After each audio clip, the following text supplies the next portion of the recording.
امام جعفر صادق سے کسی نے پوچھا، یہ عشق انسان کو کیوں ہوتا ہے؟ کسی انسان کو کوئی انسان اتنا اچھا کیوں لگتا ہے؟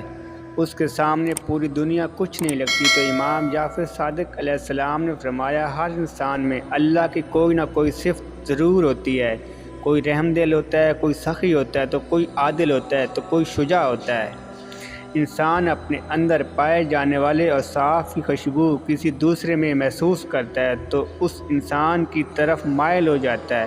اس سے بات کرنا، اس سے دیکھنا، اس سے ملنا اس سے اچھا لگنے لگتا ہے۔ ایسے لگتا ہے یہ میرا ہے، میں اس کا ہوں۔ دراصل اس میں اپنے آپ کو دیکھتا ہے اور ہر جگہ اس کی کمی کو محسوس کرتا ہے اور چاہتا ہے کہ وہ ہر پل مجھ سے راضی رہے اور میں اس سے راضی رہوں۔ اسی کیفیت کو زمانہ عشق کا نام دیتا ہے۔ تو کوئی خدا سے عشق کرتا ہے، تو کوئی مخلوق سے عشق کرتا ہے۔